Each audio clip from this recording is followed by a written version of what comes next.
आप कहते हो कि हारे का सहारा बाबा श्याम हमारा। मुझे कोई एक बार और एक सीन से ये बता दे कि कहाँ पर बाबा श्याम ने ये कहा था कि मैं हारे का सहारा बनूंगा। एक जगह से बता दो। नहीं बता पाओगे। क्यों? क्योंकि बाबा श्याम ने ऐसा कभी कहा ही नहीं। लेकिन ये स्लोगन चल रहा है, आप जानना ही नहीं चाहते हो। क्यों? क्योंकि आपको अपना जीवन जीना है ना। फालतू की चीज़ों में आप क्यों पढ़ोगे? ये जो स्टेटमेंट थी कि हारे का सहारा मैं बनूंगा, ये बीर बर्बरिक की स्टेटमेंट थी। अच्छा ये तो बताओ वत्स कि तुमने अपने गुरु विजय सिद्धसेन को वास्तव में वचन क्या दिया था? यही दादाश्री कि मैं उस ओर से युद्ध करूंगा जो दुर्बल हो। बीर बर्बरिक कौन थे? बीर बर्बरिक जो भीमसेन है उनके पोते और घटोत्कच के पुत्र थे।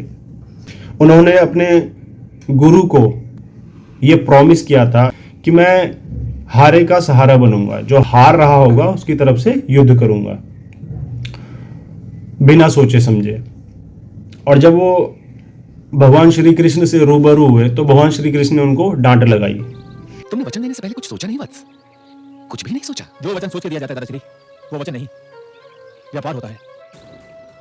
और जो वचन बिना सोचे दिया जाता है वत्स, वो भी वचन नहीं होता, एक अंधा जुआ होता है जिसमें जीत भी हो सकती है और हार भी। परंतु दादाश्री मेरे वचन में तो ऐसी कोई बात नहीं। तुम्हारे वचन में ऐसी ही बात है वत्स। मैं तो समझा नहीं। देखो वत्स,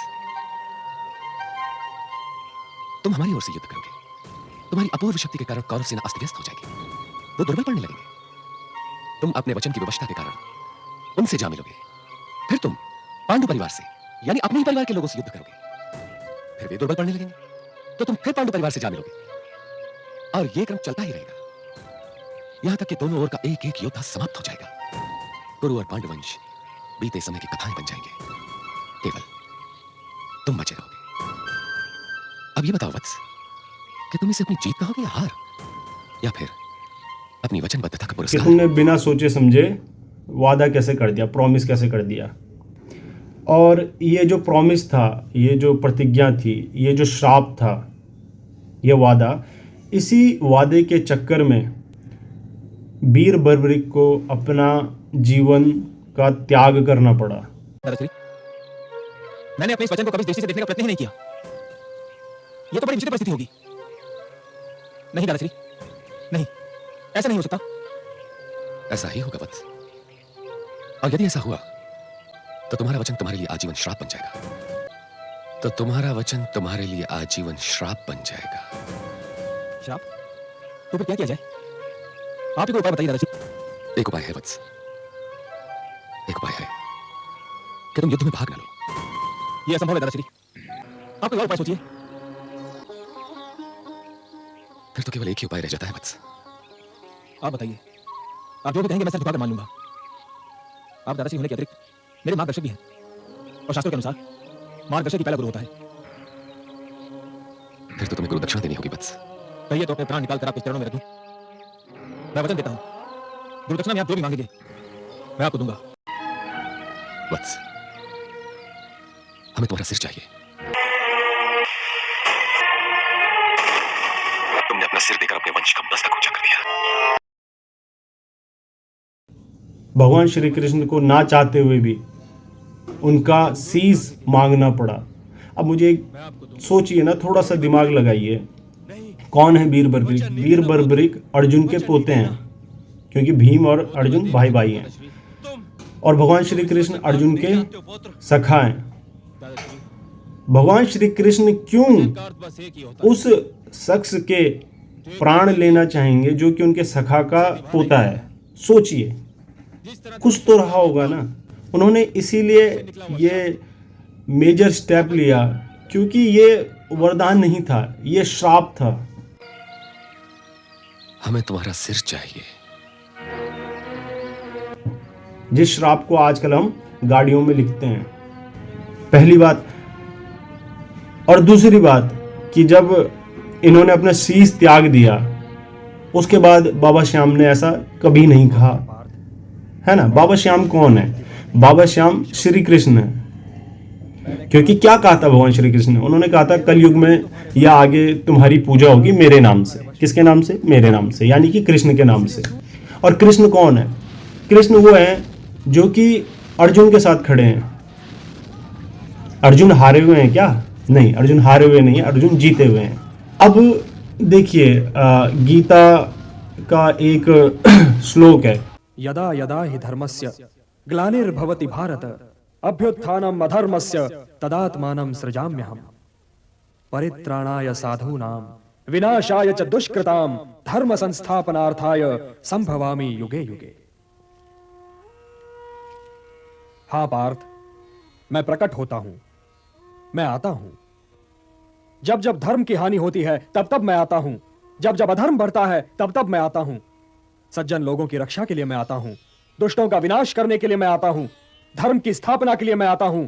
अगर हारे हुए से इतना होता उनका अटैचमेंट, तो ये नहीं कहता नहीं कि धर्म की रक्षा के लिए आऊंगा, वो कहते हैं ना कि मैं हारे हुए लोगों की रक्षा के लिए आऊंगा। ये नहीं कहा ना, तो भगवान श्री कृष्ण ने ये कभी कहा ही नहीं, ना खाटू श्याम ने ये कहा, ये वीर बर्बरिक ने कहा। वो जीवित ही नहीं है। और अगर आपको प्यार है वीर बर्बरिक से, तो देखिए ना, वीर बर्बरिक के मौत का कारण भी यही अभिश्राप था, ये स्लोगन था। तो आपको अगर सही में भगवान श्री कृष्ण से प्यार है, आपको खाटू श्याम से प्यार है, तो आज ही इस स्लोगन को छोड़ दीजिए। इसका मैं आपको एक छोटा सा उदाहरण देता हूं। एक राक्षस हुआ करता था, उसका नाम था डाकू रत्नाकर। वो जंगलों में रहता था, वो लोगों को पकड़ता था, उनको मारता था और फिर उनकी संपत्ति छीनकर उनको भगा देता था, और जो संपत्ति नहीं देते थे उनको जान से मार देता था, कत्ल कर देता था। एक दिन एक ऋषि महोदय उस जंगल से निकले और उन्होंने रत्नाकर से बात की। जब उन्होंने रत्नाकर से बात की तो उन्होंने रत्नाकर की परीक्षा ली, जिसमें रत्नाकर असफल रहा। फिर जाके रत्नाकर बदल गया और वो फिर रत्नाकर नहीं रहा, वो महर्षि वाल्मीकि हो गए। तो महर्षि वाल्मीकि अलग है ना, और डाकू रत्नाकर अलग है। महर्षि वाल्मीकि दयालु, रत्नाकर निर्दयी। महर्षि वाल्मीकि ज्ञानी, रत्नाकर अज्ञानी। महर्षि वाल्मीकि सज्जन, रत्नाकर दुर्जन। अब मुझे एक भी बताओ ना जो सिमिलैरिटी हो इनमें। कोई नहीं है ना सिमिलैरिटी। जब इनमें सिमिलैरिटी नहीं है तो ये दो अलग अलग हैं। डाकू रत्नाकर अलग है और महर्षि वाल्मीकि अलग है। उसी तरह से वीर बर्बरिक अलग है, खाटू श्याम अलग है। आप खाटू श्याम को पूछते हो, खाटू श्याम ने कभी ऐसा नहीं कहा, है ना। और वीर बर्बरिक की मौत का कारण ये स्लोगन बना। तो आप इस स्लोगन को अगर पूज रहे हो तो आप उनका अपमान कर रहे हो भाई। तुम कृष्ण का अपमान कर रहे हो, आप बाबा श्याम का अपमान कर रहे हो, और आप बर्बरिक का भी अपमान कर रहे हो, अगर इस स्लोगन के हिसाब से आप चल रहे हो तो ये बात हमें समझनी चाहिए। क्यों समझनी चाहिए? क्योंकि आपको प्रेम है बाबा श्याम से, है ना, क्योंकि आपको प्रेम है भगवान श्री कृष्ण से। और इस स्लोगन ने कितना गलत प्रभाव डाला। इस स्लोगन की वजह से ही वीर बर्बरिक अपने परिवार वालों की तरफ से युद्ध में लड़ नहीं पाए। अगर मेरे ख्याल से वीर बर्बरिक महाभारत में पांडवों की तरफ से अगर लड़ते, ठीक है, तो ना हमको घटोत्कच को खोना पड़ता, ना आपको अभिमन्यु को खोना पड़ता, ना पांडवों के जो 5 पुत्र थे उनको खोना पड़ता, है ना। तो ये जो स्लोगन था, इस स्लोगन की वजह से वीर बर्बरिक मरे, इस स्लोगन की वजह से घटोत्कच मरे, इस स्लोगन की वजह से अभिमन्यु मरे, इस स्लोगन की वजह से पांडवों के 5 पुत्र मरे। 5, 6, 7, 8 लोगों की मृत्यु हुई इस स्लोगन की वजह से। अब बताओ ये स्लोगन पूजनीय है ना, या बहिष्कार योग्य है? और इस स्लोगन के एक और नुकसान बताता हूं मैं आपको। देखिए, महाभारत का युद्ध चल रहा है, भगवान श्री कृष्ण अर्जुन के साथ हैं। तो महाभारत में भगवान श्री कृष्ण क्या कहते हैं? कहते हैं मैं शस्त्र नहीं उठाऊंगा। तो जब वो महाभारत के युद्ध में, इतना जो खतरनाक युद्ध हो रहा है, वहां पर वो शस्त्र नहीं उठाएंगे, तो वो तुम्हारे साथ खड़े होकर शस्त्र क्यों उठाएंगे? उन्होंने क्या करा? उन्होंने अर्जुन का जज्बा बने, वो युद्ध अर्जुन ने किया, है ना। तो वो आपका जज्बा बन सकते हैं, युद्ध आपको करना पड़ेगा, समझ रहे हो। वो आपकी तरफ से नहीं युद्ध करेंगे। जैसे आप 2 कौड़ी के गाने गा रहे हो ना कि 3 धारी के बाण, तीनों बाण चलाओ ना। अरे नहीं चलाएंगे, चलाना होता तो महाभारत में चलाते हो, वो वीर बर्बरिक, अभिमन्यु, घटोत्कच और पांडवों के 5 पुत्रों को मरने थोड़ी ना देते, वो नहीं चलाते हैं। और दूसरी बात, वो कहीं से आते नहीं है, वो हैं, वो कण कण में है भगवान श्री कृष्ण, ठीक है ना। दिक्कत क्या है? दिक्कत ये है आपकी आंखें वैसी नहीं है, ठीक है। मैं आप पे काबिलियत नहीं है, आपको काबिलियत विकसित करनी पड़ेगी, जिससे आपको भगवान श्री कृष्ण कण कण में दिखेंगे। तो ज्ञान से आपके ज्ञान चक्षु खुलते हैं और उसके बाद आपको कृष्ण दिखने लगते हैं।